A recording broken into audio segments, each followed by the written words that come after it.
ফেব্রুয়ারি মাসে বাংলাদেশে যে সাধারণ নির্বাচন হতে যাচ্ছে সেখানে আমেরিকা চাইছে যে জামাত যেন ক্ষমতায় আসে, বিএনপি যেন ক্ষমতায় আসতে না পারে।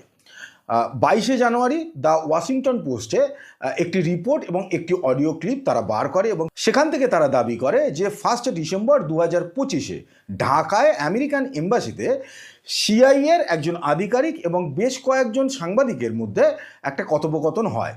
তারই অডিও দ্য ওয়াশিংটন পোস্ট বার করেছে, এটা লিক হয়ে বেরিয়েছে এবং সেখান থেকেই এইটা বোঝা যাচ্ছে যে আমেরিকা চাইছে যে জামাত যাতে ক্ষমতায় চলে আসে বাংলাদেশে। এবারে জামাত ক্ষমতায় কেন আমেরিকা আনতে চাইছে সেটা তো একটা বিষয়, কিন্তু এই মুহূর্তে জামাতকে নিয়ে যে আমেরিকা বেশ খুশি সেটা বোঝা যাচ্ছে। কারণ এই কথোপকথনে এটা উঠে এসছে যে সেই সিআইএর আধিকারিক তিনি বলছেন যে জামাত যেভাবে বাংলাদেশে চলছে তাতে আমেরিকা খুশি এবং জামাত যে ইসলামিক রাষ্ট্র গড়তে চাইছে বাংলাদেশকে, সেইটা আমেরিকার ইন্টারেস্টের সঙ্গে ম্যাচ করে এবং বিএনপিকে যেভাবে জামাত প্রেশারের মধ্যে রেখেছে সেই প্রেশারটা যেন তারা চালিয়ে যায়।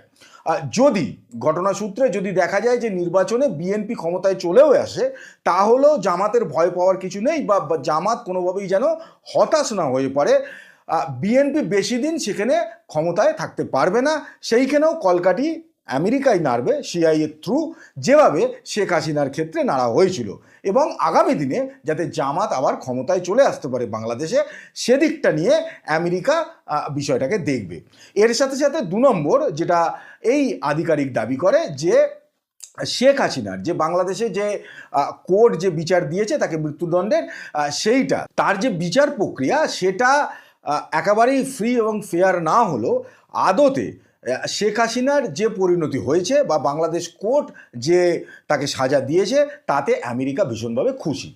এইবারে আসে আসল কথায় যে আমেরিকা কেন চাইছে যে জামাত ক্ষমতায় আসুক বাংলাদেশে, এবং আমেরিকা যে একটা গণতান্ত্রিক রাষ্ট্র, সেই রাষ্ট্র কি করে চাইছে যে বাংলাদেশ একটা ডেমোক্রেটিক রাষ্ট্র সে ইসলামিক রাষ্ট্রে পরিণত হোক। আসলে আমেরিকার কিন্তু এই যে চাওয়াটা, এটা শুধুমাত্র যে বাংলাদেশের ক্ষেত্রে আমেরিকা চাইছে তা কিন্তু নয়।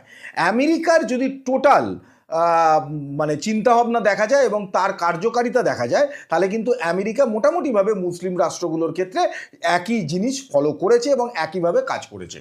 কারণ যদি ডেমোক্রেসি থাকে সেখানে তো সেই দেশকে শাসন করা অনেক অসুবিধার হয়ে যায়, কিন্তু যদি ইসলামিক শাসন ব্যবস্থা সেখানে কায়েম হয়ে যায় তাহলে মানুষের যে বেসিক অধিকারগুলো, শিক্ষা, শাস্ত্র, কাজের অধিকার, এইগুলার মানুষ চাইতে পারবে না। কারণ হচ্ছে সেখানে ধর্মই সামনে থাকবে এবং এই যে মানুষের যে বেসিক চাহিদাগুলো সেগুলোকে পিছনে পাঠিয়ে দেওয়া যাবে খুব সহজে। এবং তাহলে যে সেন্ট মার্টিন দখল এখনো অবধিও আমেরিকা করতে পারছে না, এমনকি বিএনপি ক্ষমতায় যদি চলে আসে তাহলেও আমেরিকার পক্ষে সেন্ট মার্টিন দখল করা সম্ভব নয়, কিন্তু জামাত চলে আসলে সেটা যে খুব সহজে হয়ে যাবে সেটা আমেরিকা জানে। কেন?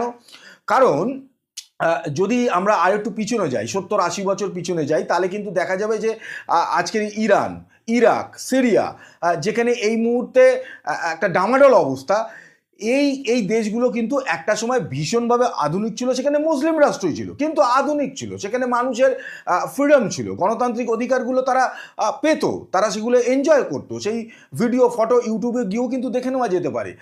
এবারে আমেরিকা দেখলো যে আজকে এই জায়গাগুলোতে যেখানে তেল আছে, গ্যাস আছে, তার মানে এরা খুব সহজে অর্থনৈতিকভাবে সমৃদ্ধ হয়ে যেতে পারে। এবারে অর্থনৈতিকভাবে যদি সমৃদ্ধ হয়ে যায় এবং তার সাথে সাথে যদি তারা সায়েন্স, টেকনোলজি এগুলোকে গ্রহণ করে নেয়, তাহলে আমেরিকার যে মুসলিম দুনিয়ার ওপর দাদাগিরি সেইটা নষ্ট হয়ে যাবে। সেই কারণেই কিন্তু তৈরি করা হলো এই টেরারিজমের গল্প, যে টেরারিজম কিন্তু আজ থেকে 50-60 বছর আগে কিন্তু কেউ টেরারিজম বলে গল্প জানতো না। সেই টেরারিজমকে আমেরিকা তৈরি করলো শুধুমাত্র কিন্তু মুসলিম রাষ্ট্রগুলোর সর্বনাশ করার জন্য। যেমনভাবে দেখা যাক, যদি আমরা সিরিয়ায় দেখি, এই মুহূর্তে সিরিয়ায় বাশার আল আসাদের সরকার ছিল এবং তার এগেনস্টে লড়ছিল কে না, আল কায়দারই একটা পার্ট জুলানি। এবার এই জুলানিকে আমেরিকা ঘোষণা করলো যে পৃথিবীর সবচেয়ে বড় সন্ত্রাসবাদী হচ্ছে এই জুলানি, এবং সেই কারণে তার মাথার দামও ধার্য করলো। কিন্তু এখন যেহেতু বাশার আল আসাদের সরকারকে এই জুলানি উৎখাত করলো, তাই এখন যে জুলানি একটা সময় সবচেয়ে বড় টেররিস্ট ছিল আমেরিকার কাছে, সেই জুলানি এখন কোট টাই পরে ডোনাল্ড ট্রাম্পের কোলে বসে আছে। আচ্ছা, এ তো গেল সিরিয়ার কথা। ইরাকও কিন্তু একটা সময় ভীষণভাবেই সমৃদ্ধ ছিল। সেই কারণেই সাদ্দাম হোসেনকে হাঁটানোর জন্য আইএসকে তৈরি করা হলো সেখানে, এবং আজকে ইরাকের অবস্থা আমরা সবাই জানি। ইরান পৃথিবীর মানে যদি 1970 দশকে যাওয়া যায় তাহলে দেখা যাবে যে পৃথিবীর সবচেয়ে দামি গাড়ি, যে কোনো নতুন জিনিস যেটা বাজারে আসছে সেইটা প্রথমে লঞ্চ হতো ইরান থেকে। আজকে ইরানের অবস্থা কি? $1 সমান বা প্রায় 14 লাখ ইরানিয়ান রিয়াল তার ভ্যালু হয়ে গেছে। মানে অর্থনৈতিকভাবে ইরান একেবারে শেষ হয়ে গেছে। আফগানিস্তানে যদি দেখি, আফগানিস্তানের সেম কেস। রাশিয়াকে আফগানিস্তান থেকে তাড়াবার জন্য তালিবানকে তৈরি করা হলো। এবারে তালিবানের কে নিয়ে আমেরিকার যে ইন্টারেস্ট ছিল সেই ইন্টারেস্ট আজকে শেষ হয়ে গেছে, তাই এখন আমেরিকা আবার তালিবানকে শেষ করার জন্য নেমে পড়েছে। আর সবচেয়ে বড় উদাহরণ কে না, পাকিস্তান। যেই যবে থেকে তৈরি হয়েছে তবে থেকে আমেরিকা সবসময় পাকিস্তানের পক্ষে দাঁড়িয়েছে এবং পাকিস্তানকে যাতে আদতে পাকিস্তান বেশ ভালোভাবে আর কি যে জঙ্গি যে কারখানাগুলো সেগুলো চালাতে পারে সেইটার দিকে ভালোভাবেই নজর দিয়েছে কিন্তু আমেরিকায়। সেই কারণেই আজ অবধি আমেরিকা, IMF এবং ওয়ার্ল্ড ব্যাংকের কাছ থেকে পাকিস্তান প্রায় 44 বার লোন নিয়েছে এবং এখন অবধিও একবারও লোন পরিশোধ করেনি। কিন্তু তারপরেও ওয়ার্ল্ড ব্যাংক, IMF সবার আগে যাকে লোন দেওয়ার জন্য তৈরি থাকে সে হচ্ছে পাকিস্তান। তার কারণ লস্কর-ই তৈবা, জৈশ-ই মোহাম্মদ এদেরকে যদি না রাখা যায় তাহলে ভারতের পেছনে কাঠি কী করে করা যাবে, দুনিয়ায় কি করে সন্ত্রাসবাদ ছড়িয়ে দেওয়া যাবে। ফলে সেই কারণেই কিন্তু আমেরিকা চাইছে যে যেরমভাবে পাকিস্তানকে শেষ করা হয়েছে এবং জঙ্গি ঘাঁটি তৈরি করা হয়েছে ঠিক তেমনভাবে আগামী দিনে বাংলাদেশকে তৈরি করা, যাতে বাংলাদেশ এবং পাকিস্তানের এই দুটো দেশের চাপে পড়ে ভারত আমেরিকার কাছে মাথা নত করে। কারণ ভারত কোনো অবস্থাতেই আমেরিকার কাছে মাথা নত করছে না, এটাই আমেরিকার সবচেয়ে বড় প্রবলেম। আর এই যে ইসলাম দুনিয়া যারা মানে ইসলাম দুনিয়ার ধ্বজা তুলে আর কি ঘুরে বেড়াচ্ছে, তারা কিন্তু আদতে আমেরিকার হাতের পুতুল ছাড়া আর কিচ্ছু নয়। তার কারণ প্রত্যেকটা দেশ আজকে ইসলামিক ন্যাটো যে তৈরি করা হচ্ছে, কোন কোন দেশ? সৌদি আরব, পাকিস্তান এবং টার্কি। সৌদি আরব পাকিস্তান আমেরিকার কথা ছাড়া এক পা নড়ে না। টার্কি ওভারঅল সেই একই জায়গায় দাঁড়িয়ে, কারণ টার্কি আবার ন্যাটোর সদস্য। ফলে এই যে ইসলাম দুনিয়া যে বড় বড় ডায়ালগবাজি করে বেড়ায়, আসলে এরা আমেরিকার হাতের পুতুল এবং আমেরিকা যেরমভাবে ইচ্ছে তার ইন্টারেস্টে এদেরকে নাচায়।